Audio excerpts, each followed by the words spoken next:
प्रेम से बोली विष्णु भगवान की जय। आइए योगिनी एकादशी व्रत कथा का श्रवण करते हैं।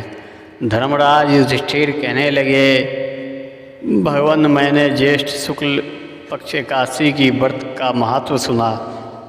अब कृपया आषाढ़ कृष्ण एकादशी की कथा सुनाएं। इसका नाम क्या है, महत्व क्या है, यह भी बतलाएं। श्री कृष्ण जी कहने लगे कि हे राजन, आषाढ़ कृष्ण एकादशी का नाम योगिनी है। इसके व्रत से समस्त पाप नष्ट हो जाते हैं। यह इस लोक में भोग और परलोक में मुक्ति देने वाली है। यह तीनों लोकों में प्रसिद्ध है। मैं तुमसे पुराणों में वर्णन की हुई कथा कहता हूँ, ध्यान पूर्वक सुनो। स्वर्गधाम की अलकापुरी नामक नगरी में कुबेर नाम का एक राजा रहता था। वह शिव भक्त था और प्रतिदिन शिव की पूजा किया करता था। हेम नाम का एक माली पूजन के लिए उसके यहाँ फूल लाया करता था। हेम की विशालाक्षी नाम की सुंदर स्त्री थी। एक दिन वह मानसरोवर से पुष्प ले आया, लेकिन काम सख्त होने के कारण वह अपनी स्त्री से हास्य विनोद तथा रमन करने लगा। इधर राजा उसकी दोपहर तक राह देखता रहा।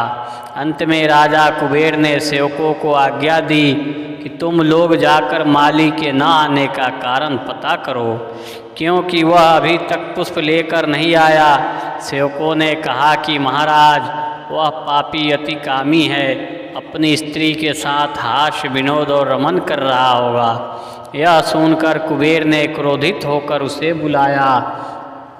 हेम माली ने राजा के भय से कांपता हुआ उपस्थित हुआ। राजा कुबेर ने क्रोध में आकर कहा, अरे पापी नीच कामी, तूने मेरे परम पूजनीय ईश्वरों की ईश्वर श्री शिव जी महाराज का अनादर किया है। इसलिए मैं तुझे श्राप देता हूँ कि तू स्त्री का वियोग सहेगा और मृत्यु लोक में जाकर कोढ़ी होगा। कुबेर के श्राप से हेम माली का स्वर्ग से पतन हो गया और वह उसी क्षण पृथ्वी पर गिर गया। भूतल पर आते ही उसके शरीर में श्वेत कोढ़ हो गया। उसकी स्त्री भी उसी समय अंतर्ध्यान हो गई। मृत्यु लोक में आकर माली ने महान दुख भोगा। भयानक जंगल में जाकर बिना अन्न और जल के भटकता रहा। रात्रि को निद्रा भी नहीं आती थी, परंतु शिव जी की पूजा के प्रभाव से उसको पिछले जन्म की स्मृति का ज्ञान अवश्य रहा। घूमते घूमते एक दिन वह मार्कंडेय ऋषि के आश्रम में पहुंच गया, जो ब्रह्मा से भी अधिक वृद्ध थे और जिनका आश्रम ब्रह्मा की सभा के समान लगता था। हेममाली वहां जाकर उनके पैरों में पड़ गया। उसे देखकर मार्कंडेय ऋषि बोले, तुमने ऐसा कौन सा पाप किया है जिसके प्रभाव से यह हाल हो गया है। हेममाली ने सारा वृत्तांत कह सुनाया। यह सुनकर ऋषि बोले, निश्चित ही तूने मेरे सम्मुख सत्य वचन कहे हैं, इसलिए तेरे उद्धार के लिए मैं एक व्रत बताता हूँ। यदि तू आषाढ़ मास के कृष्ण पक्ष की योगिनी नामक एकादशी का विधि पूर्वक व्रत करेगा तो तेरे सब पाप नष्ट हो जाएंगे। यह सुनकर हेममाली ने अत्यंत प्रसन्न होकर मुनि को साष्टांगत प्रणाम किया। मुनि ने उसे स्नेह के साथ उठाया।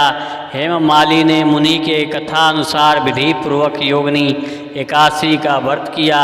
इस व्रत के प्रभाव से अपने पुराने स्वरूप में आकर वह अपनी स्त्री के साथ सुखपूर्वक रहने लगा।